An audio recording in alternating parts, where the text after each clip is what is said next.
Hello friends, today we're talking about how to manage an escalated conversation.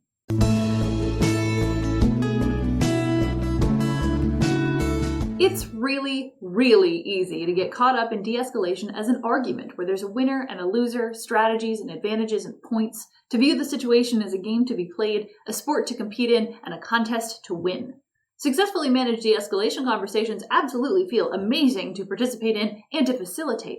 And when you get good at it, it's really easy to start looking at de-escalation competitively. However, given that one of the various goals of de-escalation is to improve communication when the stakes are high, a successful de-escalation situation has no losers, only winners.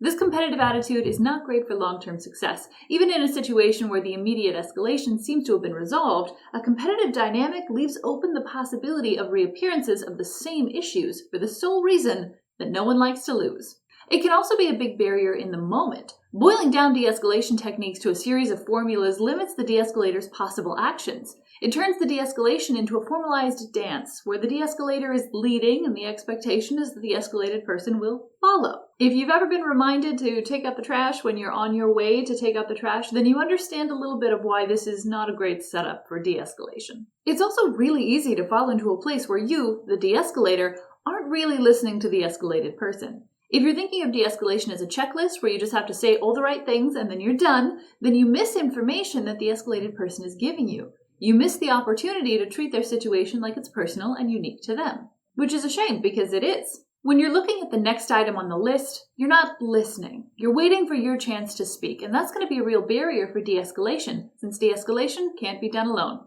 It's a team sport. So staying present in a de-escalation conversation needs to be pretty high on the to-do better list. Let's make it number 1, and de-escalation isn't about winning can be number 2. We want to be very careful about the other extreme as well, and this is actually the reason that this video exists. I have been in dozens of de-escalation conversations where the de-escalator, or worse, someone who's backing up the de-escalator, they're focusing so much on showing the escalated person that they're listening, and they're trying so hard to dynamically engage that they don't let the escalated person finish a thought without jumping in to empathize or to offer a solution. This is where pins come in. I'm sure other people use a similar system, but I started doing this in conversations with my partner because we both get so excited about whatever we're talking about that we're actually really rude to each other and interrupt all of the time. When we have something to say, but it's not an appropriate time to speak, we take that thought and we put a pin in it. And then we wait, pin holding until the other person notices the pin and wraps up their thoughts. It helps me remember what I want to say. Not sure how it does that, probably some psychological thing, but it does. But it also alerts the other person that I have something that I want to add.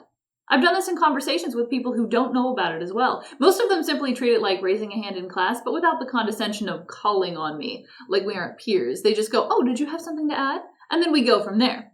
Once I did have someone ask if I was raising my hand, and I said, "No, I just had a thought," so I put a pin in it, and he said, "Well, that's a great idea," and then we moved on. But most of the time, people acknowledge the pins without needing to be told, and I think that's interesting. Since then, I've used pins in de-escalations, everything from an argument to a business meeting to a full-scale intervention, with nothing but success. I think it works because it hits that middle ground between I'm listening to you and I need you to listen to me. The speaker feels listened to because I gave them a chance to finish what they were thinking, and they still have a significant say in the pace of the conversation, but they don't get to speak forever, and knowing that the de-escalator has something to say prompts them to demonstrate goodwill by giving them a chance. Some hazards to look out for when trying to manage a de-escalation conversation. First off, if you're a person with a fix-it fixation, where when faced with a problem you have a terrier-like need to resolve the issue at all costs, understand that indulging that fixation leads to many of the active listening problems that I talked about earlier. Or perhaps those problems lead to this attitude where the most important thing in a de-escalation conversation is what I have to say about it, which is not the case, obviously. Second, always remember that you cannot escalate someone into de-escalating.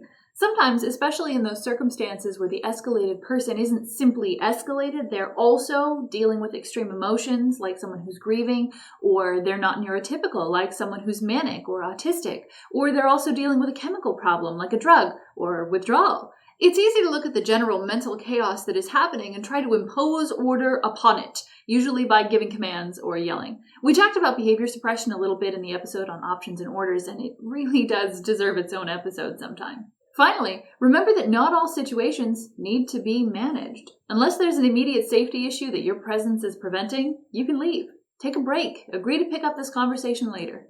Later could be in 10 minutes or the next day or in 2 weeks because I had a breakthrough idea and I think we might be able to make some progress. We talked more about using breaks and time in de-escalation here.